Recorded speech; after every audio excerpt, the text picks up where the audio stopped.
right, y'all, Rick, about the morning show. Listen, I came across something.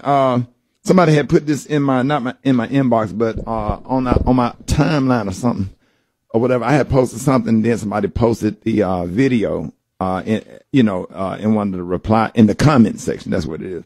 And I thought it was really deep, and I thought it was touching. For those of you out there that's saying that it is offensive for people to take a knee to the flag and disrespecting the flag and disrespecting our veterans. Here's from a veteran. I'm gonna let you hear from this lady right here, and I think this is so awesome. I would love to have her on this show one morning out of Charlotte, North Carolina. Listen to this. I'm sure I'm going to receive a lot of hate mail in the morning, but I really need you to stop pretending. For those that keep posting, it's disrespectful to the military to kneel during the national anthem in front of the American flag. I need you to stop pretending that that's your reason, because you actually don't care. You really don't care. You just don't care. So I get people saying that you're disrespecting the military, but where were you when these soldiers come back with PTSD? Where were you doing homecoming ceremonies? Where were you when people get the knock on the door that their loved one is no longer coming home? So stop saying that this is disrespecting the military, because you've been pretending for years that nothing has been happening in this country and overseas. So we can just stop pretending that you actually care that it's disrespecting the military. It's because it's not something you're used to. It's because you're not comfortable with the idea that social injustice has been happening in front of your face for years. So stop pretending.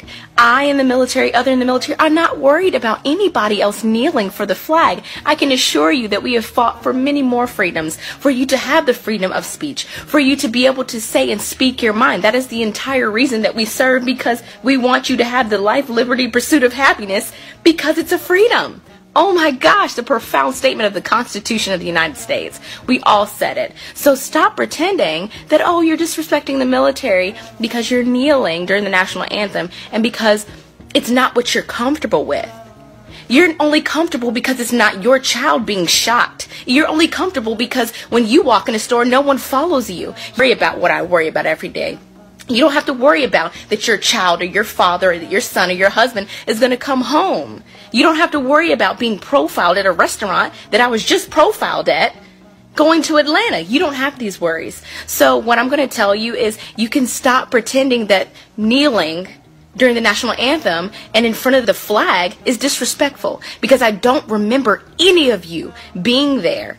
I don't remember you standing when the body comes off the plane at the freaking airport. I don't remember you being there when the soldier wakes up in the middle of the night because he's crying from having PTSD. You're not there. That's disrespectful. How about you join the 1-800-crisis line for the 22 people that kill themselves in the military from suicide? How about you make more of an effort to be a part of this nation instead of writing all over Facebook, Instagram, Twitter, whatever you don't, send emails to your little friends? Because right now, it's starting to upset me. And the reason it's starting to upset me is because you're putting me in a class of people that doesn't even exist.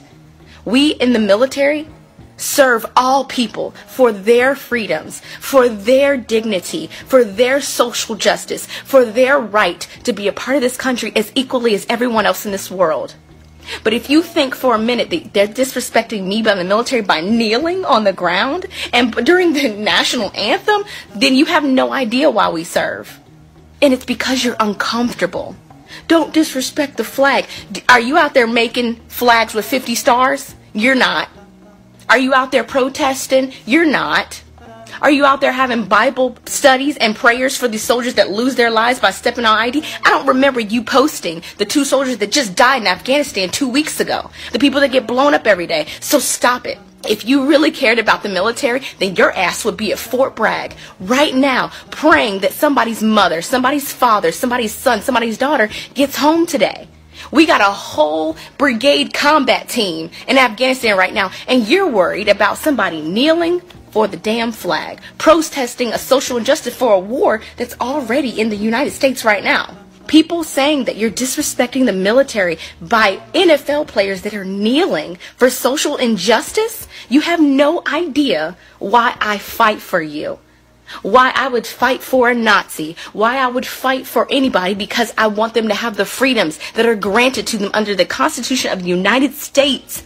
I don't have to like you to love you and want to fight for you. I don't have to say I'm going to serve because I'm going to get something out of it. I wanted to serve because I loved each and every facet of the people that walk across the United States, and I wanted to make sure that I was the person that had to give my life for it. That it wasn't you. It wasn't your 4-year-old. It wasn't somebody else. It was me that is willing to give my life for you. So stop speaking for me. You're not disrespecting me by kneeling for the flag or for the national anthem. I understand the silent protests. I understand social injustice. But I'm going to tell you right now, where were you when those soldiers come home with PTSD? I don't see you coming back when that eerie sound when TAPS plays at 9 p.m. on every base. I don't hear you standing up for that. I don't see that you have a freaking rose and a glass for every soldier that loses their life in Afghanistan and Iraq and Syria and all the above. So cut it out. You can stop and pretend. Go to your Starbucks and your Harris-Teeter and clip your Kroger coupons like you've been doing. It's almost October. You'll enjoy spiced Thai tea lattes and pumpkin.